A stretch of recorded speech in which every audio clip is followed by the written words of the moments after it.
Hello, and welcome to my presentation on gift education, a little different perspective on a way to look at education.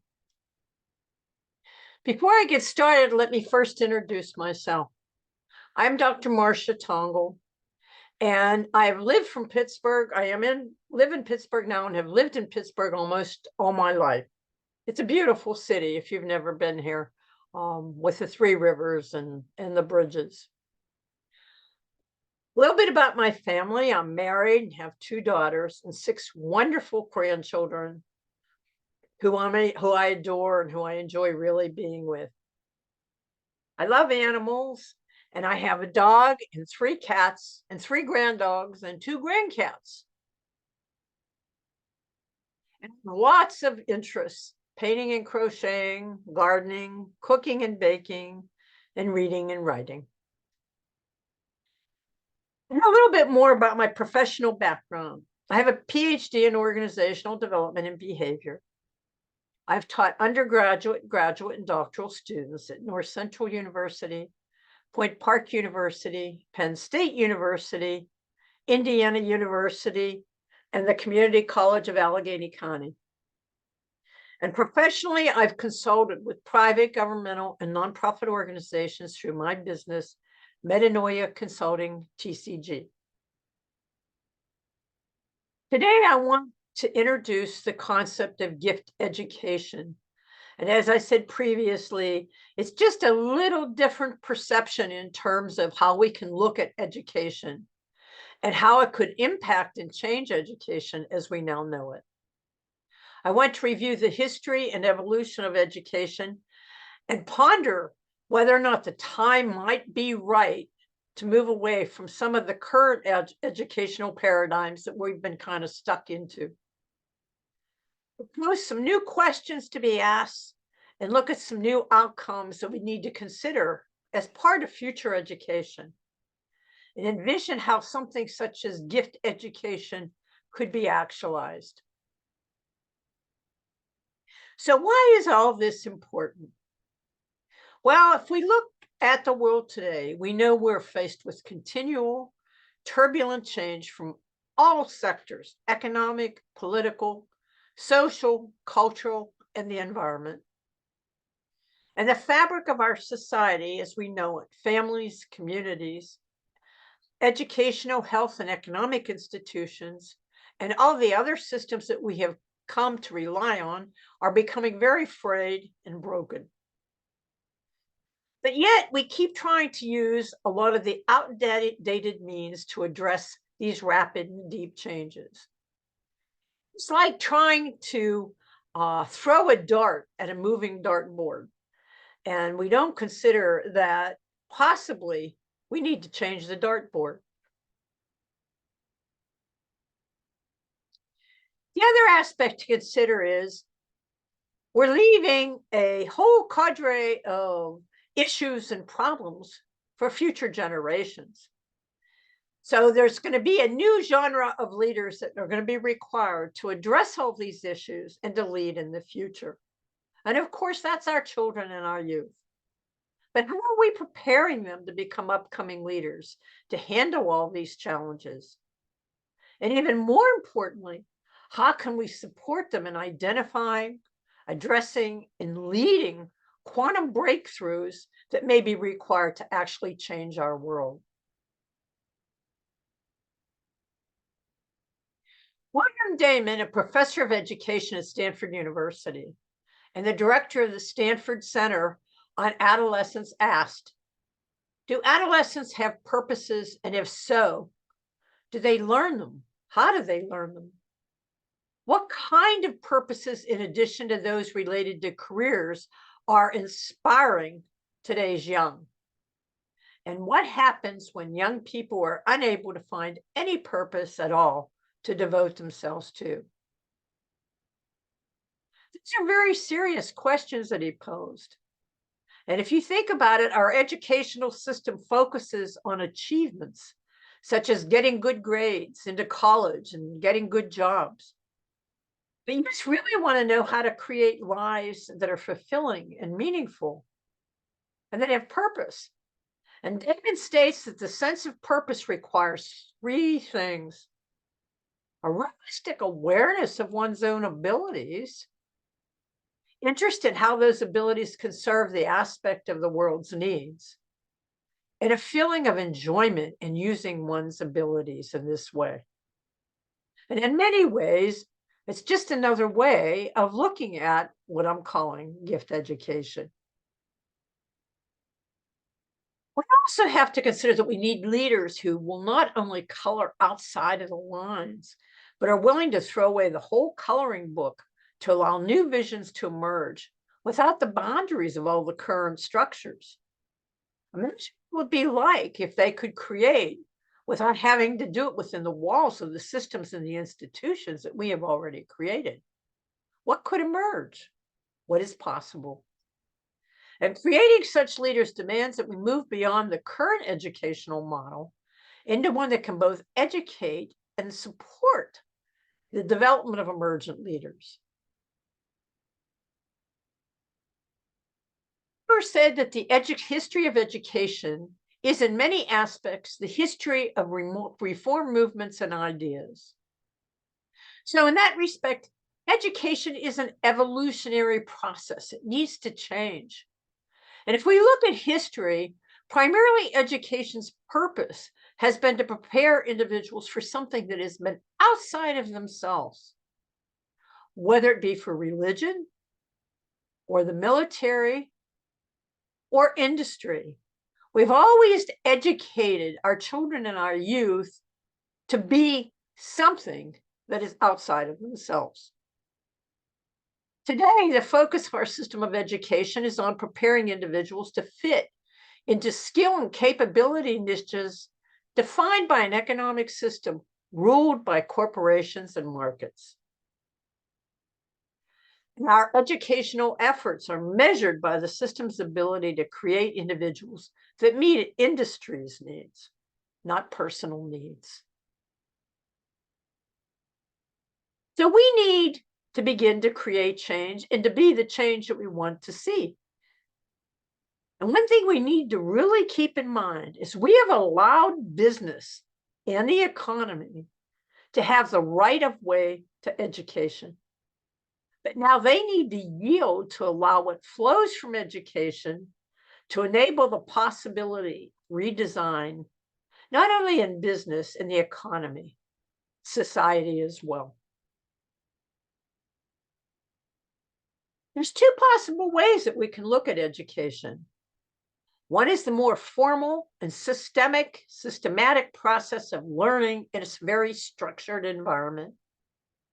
And the other is that education is a process of awareness and enlightenment, much of which may occur through introspection and self-education. So we talk about gift education, a little background. The concept of gift education really is very loosely modeled after what they call gift economy. And gift economy is where individuals use their talents, their skills, whatever it may be, and give them over without consideration of market demand or financials or price or any of the other types of things we traditionally consider in a market. It's relationship based. So an example in a gift economy would be, I'm pretty skilled. I have a gift at cooking and I like to cook. But I have a neighbor next door that's up in years and can't really do much for themselves. So when I cook a little extra every day and I send it over to my neighbor. I do that because it's a gift from my heart and I'm not really expecting to be paid or compensated for what I do. That's a gift economy. Well, if we begin to apply it to education, there's a lot of very interesting possibilities that can emerge. First of all, let's consider a gift. Gifts are generally a surprise. We love to receive gifts, okay?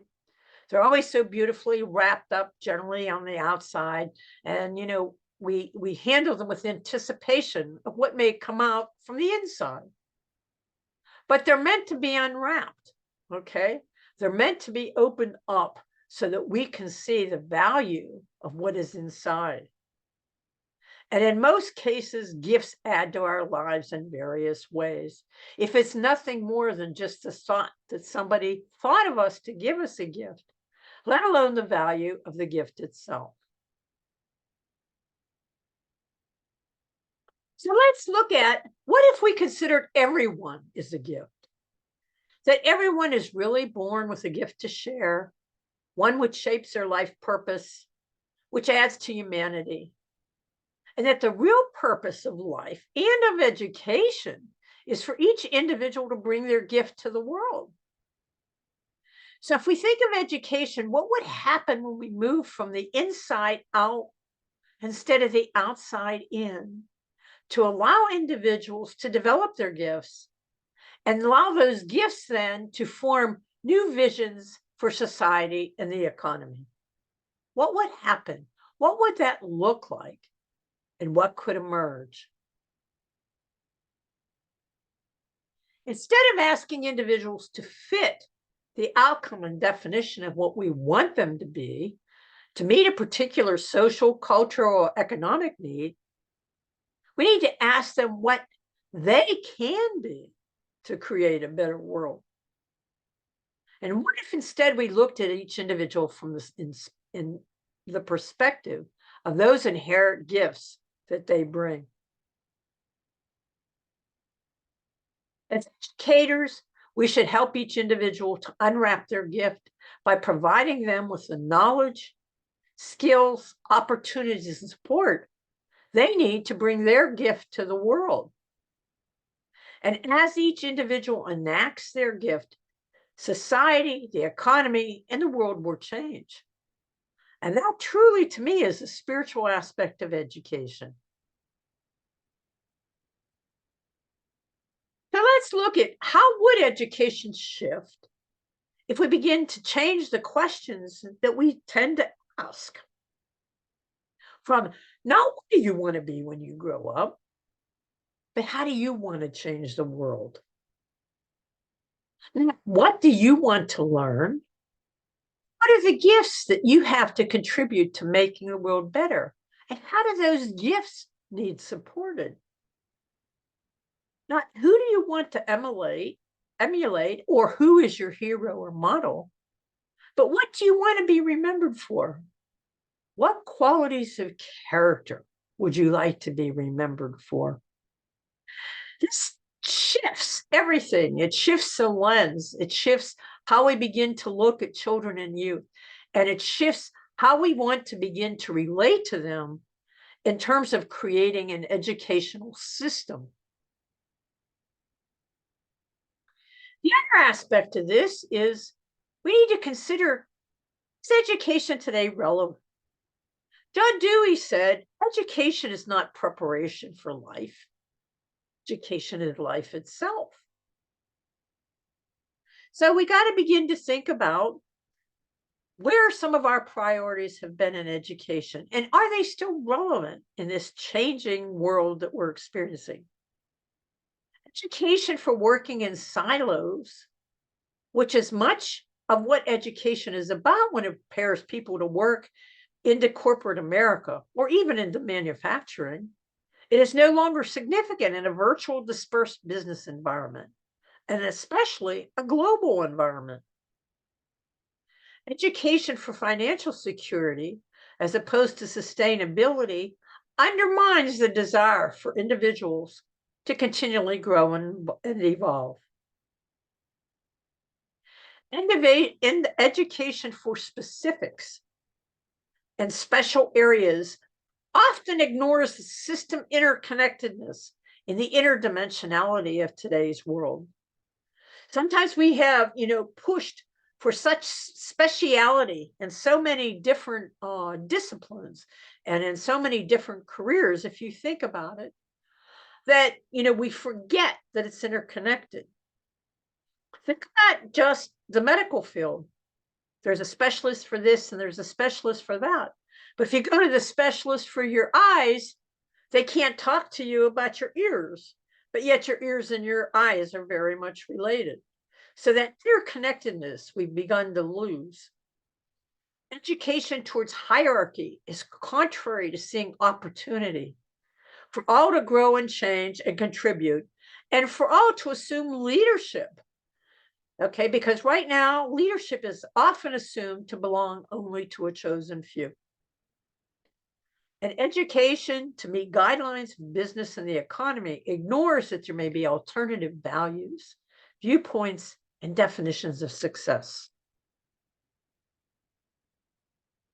So how do we begin to move an entrenched, institutionalized system, an educational system, to one that unwraps each individual's gifts?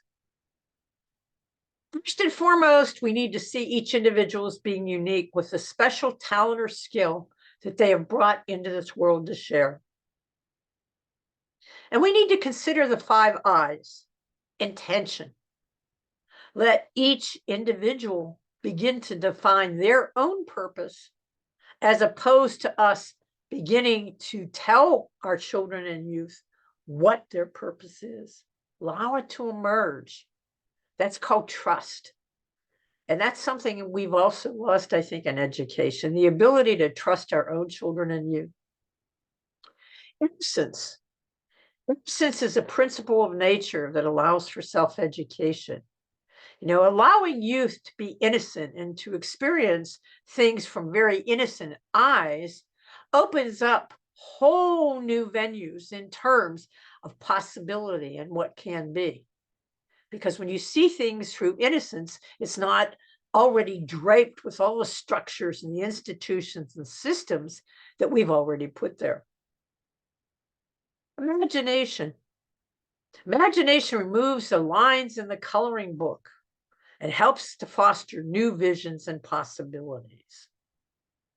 Inquiry. The ability to ask questions and seek answers encourages discovery and self-education, exploration, looking around the world, seeing what makes sense and what doesn't make sense, and asking more questions. Innovation, providing opportunities to consider and introduce new ways of thinking and doing, and not coming up and saying there's a right way and there's a wrong way, and there's this way and there's that way. Well, maybe there's a third way, and maybe there's a new possibility way, and allowing for those openings to occur, and allowing for our youth to consider those possibilities in new and innovative ways. We have different questions, different system, different outcomes. Some of the outcomes that we may see as a result of this is the opportunity to develop healthy, balanced individuals. And I want to stress not just physically healthy, but mentally healthy individuals, because now they have meaning and purpose in their life. And they're not trying to fit into some kind of costume that society and our educational system has created for them. We can see changes that are needed in our world actually emerge. New ideas, new thoughts, new possibilities. We could see the development of stronger ties between education and the community, which is really important because when you talk to students, especially older students, that's one of the things they would like to see greater connection between the community and education, whether they're out in the community more and interfacing with the community to learn, or the community comes into them. Relationships among diverse individuals of diverse backgrounds could strengthen, because now we're going to be, we're interfacing and we're interacting with others, and there's more dialogue and there's more sharing. Success could be perceived differently, enabling individuals to feel successful in their own way, just through the gifts that they bring in, and not because they feel that they have to measure up to something outside themselves that has been perceived as being a measuring stick of success. For gift education to work, it needs a very rich environment First of all, it has to be rich in all types of experiences, and not just within the school as we know it, but really out in the community, out in the world, out in nature, all types of experiences. It should include what I call the 5 C's: creativity, time for contemplation and reflection, critical thinking, collaborative efforts, and cultural inclusiveness. There should be opportunities, lots of opportunities for individuals to learn from each other, because that's how we grow and evolve. And teaching should really change from telling to sharing, so that education becomes a collaborative process of sharing, learning, and growing from each other. Many, many years ago, somebody gave me a quote that has just resonated with me throughout the years. And that is, we teach best what we most need to learn. And if you think about that, in many ways in education, that's very true. We immerse ourselves in situations to educate, but in that process, we're really learning. We need to eliminate separation and the whole concept of separation of individuals, whether it be from one another or from individuals in the community, individuals from nature. Just think about this. Okay, our youth now go into a school, a separate building in the community, into a classroom, which is separated from other classrooms, and sit at desks, which are separated from other desks. We need to begin to break down those barriers. We need to break down the barriers and the separation from the community. And we need to rethink and break down competitive efforts such as grading and assessments, which can create a lot of separation between individuals. We need to consider some new words and language to describe the whole educational process, so that it isn't so systematized and institutionalized, but is more relational based. There needs to be opportunities for real dialogue that allow for diverse viewpoints. And those diverse viewpoints should be encouraged. You know, I developed a program years ago called What's in Your Cultural Backpack for Kids. And I talked about the fact that, they go to school and they carry all of who they are in their backpack, along with their lunch, their books, their tennis shoes, whatever else may be in there.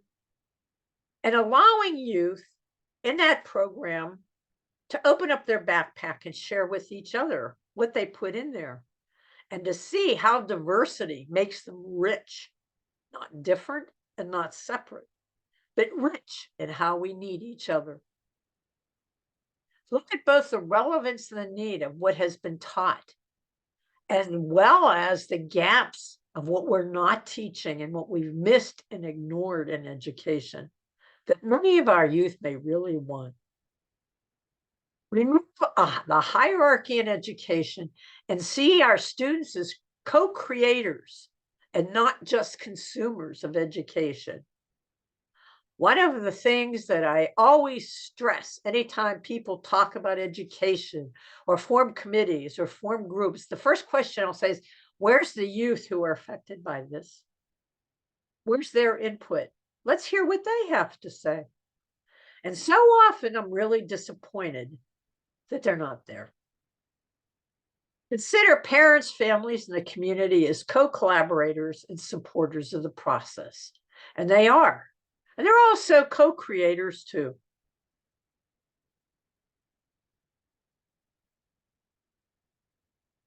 We need to consider the ecological, social, and spiritual side of education.